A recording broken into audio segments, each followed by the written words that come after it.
मोइन कुरैशी साहब का ये है कि वो गालिबन उन दिनों सिंगापुर में थे जब उनका नाम दिया गया कि इनको ढूंढें। मैं उन दिनों फाइनेंस में था, तो सरताज अजीज साहब के ऑफिस से उन्होंने ढूंढना शुरू किया उनको, और उन्होंने कहा पाकिस्तान तशरीफ लाएं, आपको प्राइम मिनिस्टर बनाया जा रहा है। तो उन्होंने कहा कि मेरा क्या काम है, मैं तो बैंकर हूँ।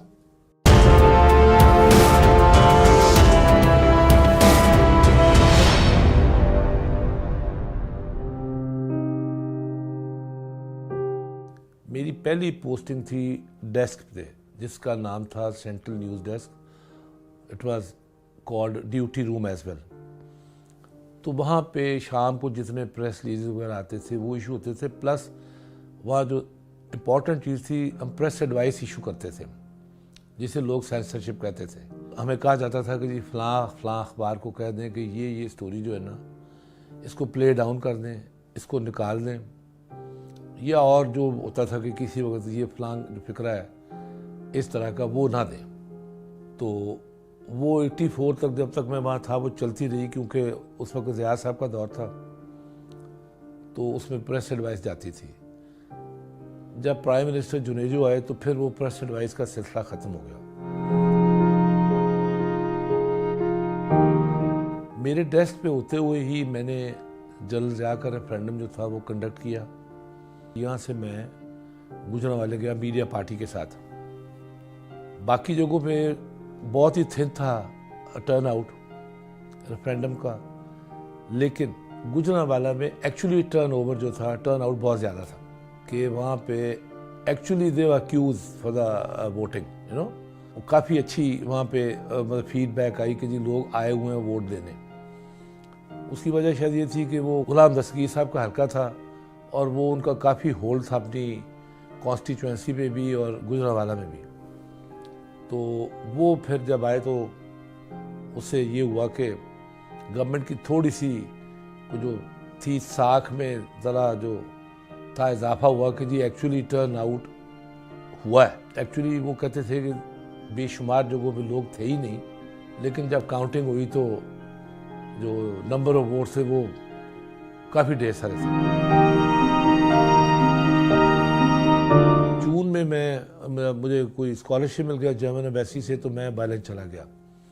तो वहाँ जब 17 अगस्त को न्यूज़ आई कि प्रेसिडेंट ज़िया का क्रैश हो गया, मैं जब वापस आया तो आते ही इलेक्शन बिल्कुल होने वाले थे अक्टूबर में 88 के।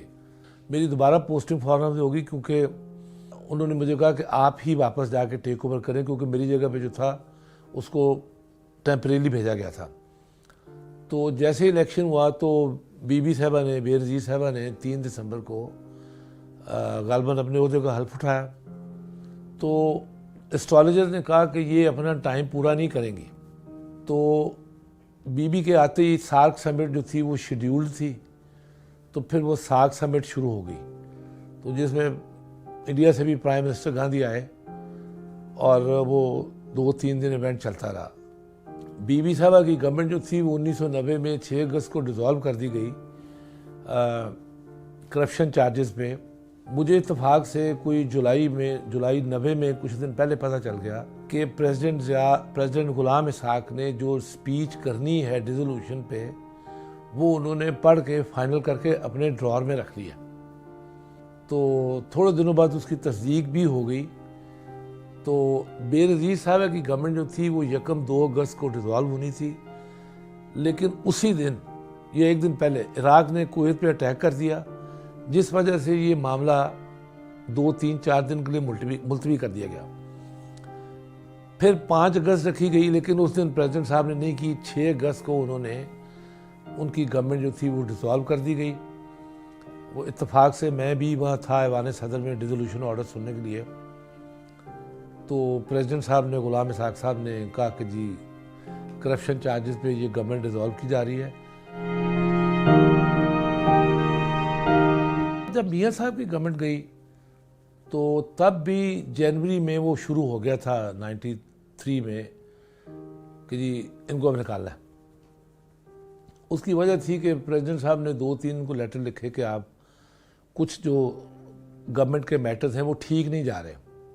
तो ये बड़े खफा हुए कि जी प्रेसिडेंट साहब हमें अब चिट्ठियाँ लिख रहे हैं। तो उस पे काफ़ी इन्होंने चौधरी निसार के थ्रू नाराज़गी का इजहार किया कि जी आप हमें ऐसी चिट्ठियाँ ना लिखें। तो मीनवाइल वो जनरल जंजुआ जो थे, आसिफ जंजुआ, उनकी डेथ हो गई। उनकी डेथ हो गई तो अब नए आर्मी चीफ को अपॉइंट करना था, तो वो प्रेसिडेंट साहब ने उसको 10-12 दिन होल्ड किए रखा। तो वो चौधरी निसार रोज़ जाते थे जी कि वो प्राइम मिनिस्टर साहब पूछ रहे हैं आप कब लगाएंगे, इस तरह की बातें। तो उन्होंने कहा प्राइम मिनिस्टर साहब की ख्वाहिश है कि फलां को लगा दें। तो प्रेसिडेंट साहब ने फिर कुछ 10वें-12वें दिन जो है ना वो जनरल काकड़ को बुलाया और उनको आर्मी चीफ अपॉइंट किया। और उसके बाद फिर वो गवर्नमेंट डिसॉल्व की गई। तो मियाँ साहब ने सुप्रीम कोर्ट में रेफरेंस फाइल किया, तो सुप्रीम कोर्ट ने उसको रेस्टोर कर दिया। तो वो फिर गवर्नमेंट चल नहीं रही थी, तो फिर अल्टीमेटली आर्मी ने वो डील ब्रोकर की कि प्रेसिडेंट भी रिज़ाइन करें और प्राइम मिनिस्टर भी रिज़ाइन करें। तो वो 93 में मैं वहीं था जब वो रात को prime minister Nawaz Sharif advice लेके आए और प्रेसिडेंट साहब ने रात के को 11 साढ़े 11 बजे कहा कि प्राइम मिनिस्टर ने असम्बली डिसॉल्व करने की एडवाइस दी है, जो मैं डिसॉल्व करता हूँ और मैं खुद भी मामलात को सीधा करने के लिए कि गवर्नमेंट स्मूथ चले, मैं भी अपना इस्तीफा पेश करता हूँ। मोइन कुरैशी साहब का ये है कि वो गालबन उन दिनों सिंगापुर में थे जब उनका नाम दिया गया कि इनको ढूंढें। मैं उन दिनों फाइनेंस में था, तो सताज अजीज साहब के ऑफिस से उन्होंने ढूंढना शुरू किया उनको और उन्होंने कहा पाकिस्तान तशरीफ लाएं, आपको प्राइम मिनिस्टर बनाया जा रहा है। तो उन्होंने कहा कि मेरा क्या काम है, मैं तो बैंकर हूँ।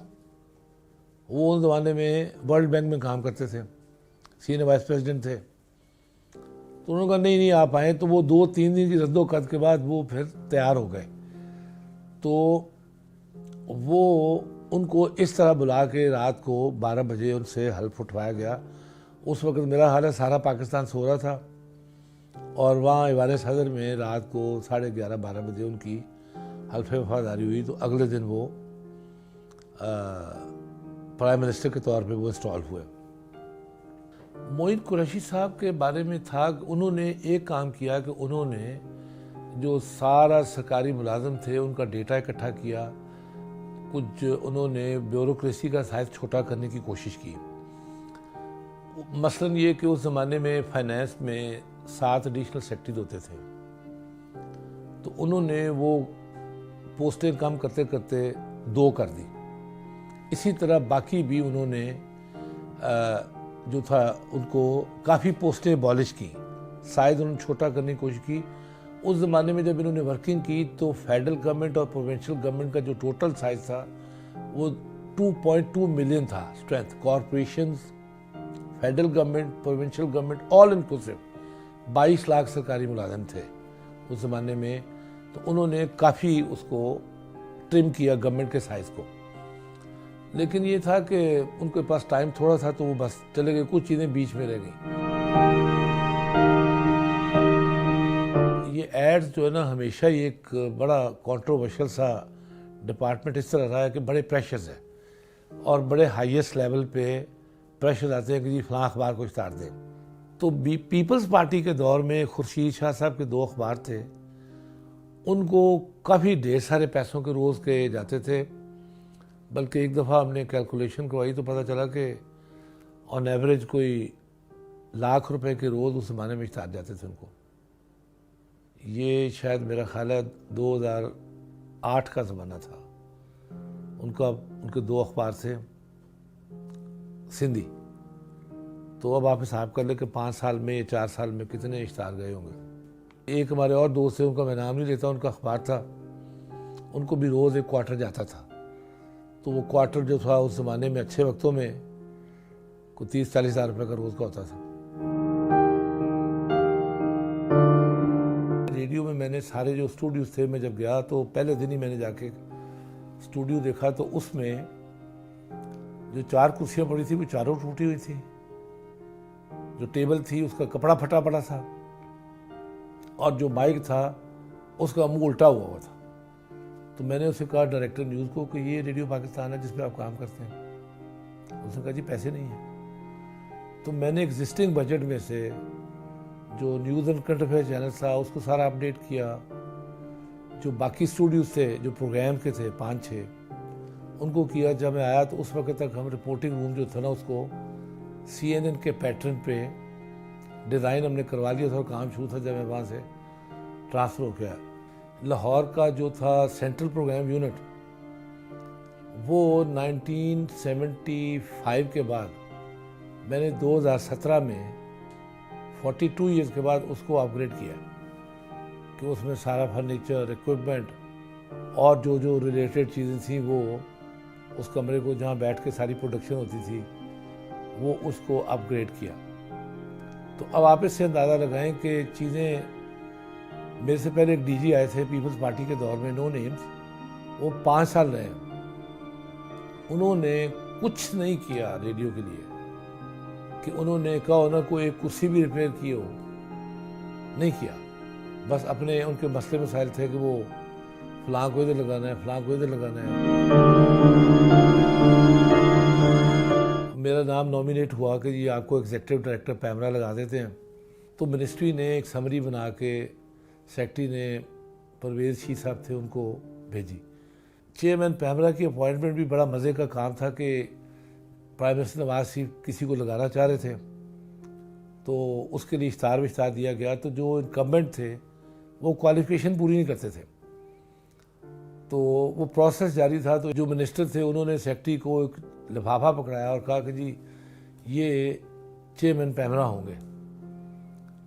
तो जब उन्होंने, सेक्रेटरी ने खोल के देखा तो उन्होंने कहा जी ये तो क्वालिफिकेशन पूरी नहीं करते।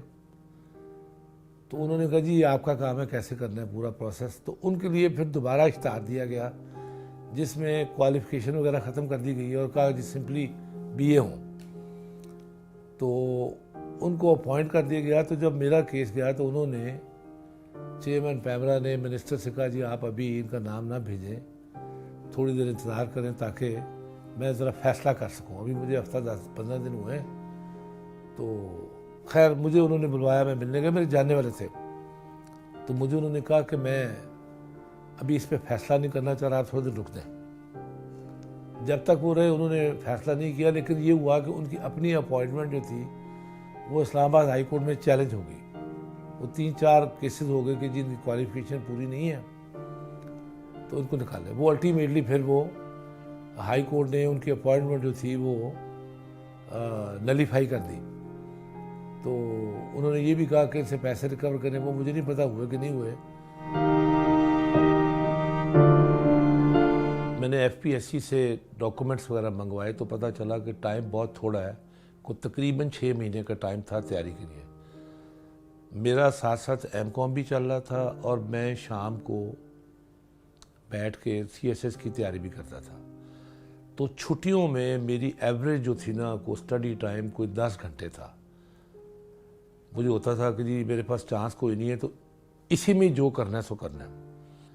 तो जब मैं CSS के पेपर दे रहा था तो फिर मेरे साथ साथ MCOM के पेपर्स भी क्लैश कर रहे थे उसके साथ। लेकिन मेरे टीचर्स ने कहा कि आप CSS के पेपर दें, ये हम बाद में कर लेंगे।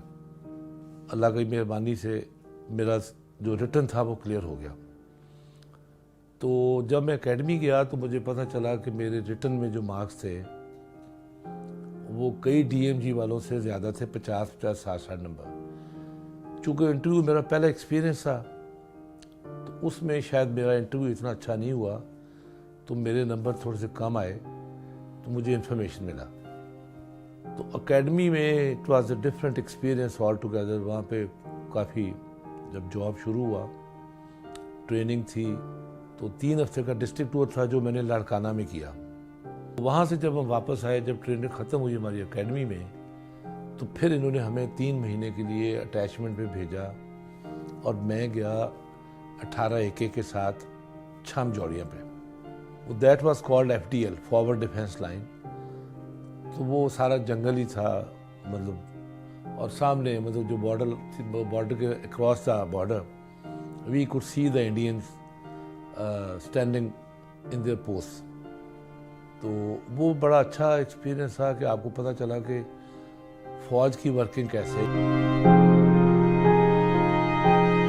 हमारा कलीग था, उसने मुझे कहा कि मेरी DC बखर के तौर पे पोस्टिंग हुई। तो कहते वहाँ एक इंक्वायरी थी किसी के चीफ मिनिस्टर के साले की। कहना मैंने लिख दिया, ये पैसे कहा गया। कहना अगली पोस्टिंग में मैं गया तो कहना उसको मेरा नाम याद था। मैंने कहा अच्छा आप डॉक्टर हैदर हैं, ठीक है, थैंक यू वेरी मच। कहता जब तक वो चीफ मिनिस्टर है मुझे पोस्टिंग नहीं मिली। तो इस तरह की चीज़ें चलती हैं। टाइम के साथ साथ इरोजन बहुत हुई है।